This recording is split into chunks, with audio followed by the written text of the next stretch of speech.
শুভ সন্ধে। আজকের ব্লগটা আমি শুরু করছি সন্ধেবেলা থেকে। আজকে আর সকাল থেকে ভিডিওটা করিনি, সব ভাবলাম যে আজকে বিকালে গিয়ে দেখাবো আপনাদেরকে। তো আজকে সন্ধেবেলাতে আমার রাত্রের ডিনারের হচ্ছে বিরিয়ানি। অনেক দিন পর আবার বিরিয়ানি বানাচ্ছি। তো দেখুন, এদিকে আমি ভাতের চালটা সেদ্ধ করতে এদিকে দিয়ে দিয়েছি। এদিকে ভাতটা আমার আর একটু হবে, আমি একটু নেড়ে চেড়ে দেখলাম ভাতটা আমার বাকি আছে একটু হতে।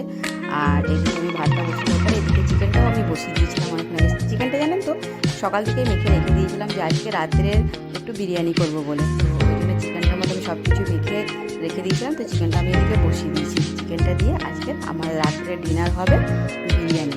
তো এদিকে বিরিয়ানির জন্য আমি এদিকে সব কিছু করে দিয়েছি। এদিকে গাজর, পেঁয়াজ, টমেটো, শসা ওগুলোও আমি কাটবো। তো এই দেখুন আলুগুলো ভেজে আমি একটুখানি ভাপিয়ে নিয়েছিলাম।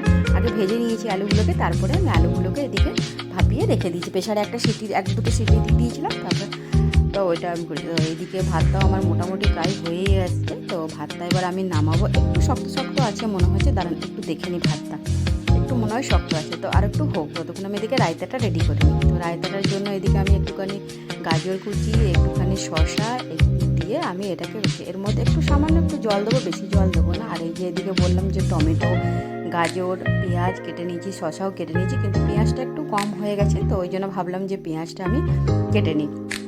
তো চলুন, পেঁয়াজটা খেতে তো ভালোই লাগে, কাঁচা পেঁয়াজ তো একটু স্যালাড হলে বেশ ভালোই লাগে খেতে। তো চলুন পেঁয়াজটাকে আমি কেটে নিই। ওইদিকে ভাতটা আমার হোক আস্তে আস্তে। তো পেঁয়াজ টেয়াজ কাটা হয়ে গেছে আমার এদিকে আমি বিরিয়ানিটা একবারে সব কিছু দিয়ে রেডি করে এবার আমি ঢাকা দিয়ে কিছুক্ষণের জন্য রেখে দেবো। একটুখানি আমি এটা ভাপে বসাবো। তো চলুন আমি এটা ভাপে বসিয়ে দিই। তো একদম বসালে জানেন তো নিচটা ধরে যাবে, ওই জন্য ভাবলাম যে তাওয়াটা দিয়ে দিই, তার উপরে বসিয়ে দিই, সিম আঁচ করে রেখে দিই, আস্তে আস্তে ওটা হতে থাকবে। এখন তো খেতে দেরি আছে। তো এদিকে কেটে আমি এদিকে এবার তারপর পেঁয়াজটা কাটতে বসলাম। যেহেতু আমি ওটা পুরোটাই রেডি করে নিয়েছিলাম, তারপরেই ভাবলাম আমি পেঁয়াজটা কাটি, মানে আমার ভাতটা আমি আগেই ঝরতে দিয়ে দিয়েছিলাম। তো চলুন, এবার তো ভালোই আস্তে আস্তে গরমও পড়ে গেছে।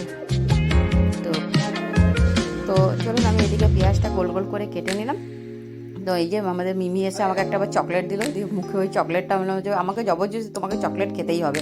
তো যাই হোক, আমি এদিকে চকলেটটা, তো চলুন আমি চকলেটটা দিকে খেয়েও নিয়েছি। আর এদিকে পেঁয়াজ টেয়াজগুলো আমার কাটা হয়ে গেছে।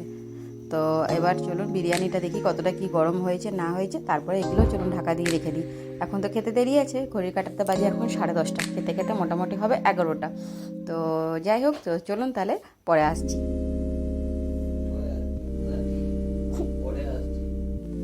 তো দেখুন বিরিয়ানিটা আমি করে নিয়েছি এদিকে। আর এবার ইচ্ছা ছিল জানেন তো, বিরিয়ানিটা আমি খাবো কাগজের প্লেটে। তো আজ দেখুন কাগজের প্লেট নিয়ে নিয়েছি। আর এই দেখুন আলু সাইজটা, আলুগুলো খুব নরম হয়েছে।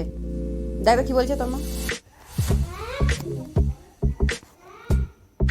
তো চলুন খেয়ে দেখি কেমন হয়েছে। তো চলুন বিরিয়ানিটা খেয়ে দেখি কেমন হয়েছে। তো বিরিয়ানিটা খেতে ভালোই হয়েছে। তো চলুন আজকের ভিডিওটা আমি এখানে শেষ করছি। যদি ভালো লেগে থাকে তাহলে অবশ্যই লাইক, শেয়ার আর সাবস্ক্রাইব করতে আপনারা ভুলবেন না। আপনারা ভালো থাকবেন, সুস্থ থাকবেন, ভালো থাকবেন।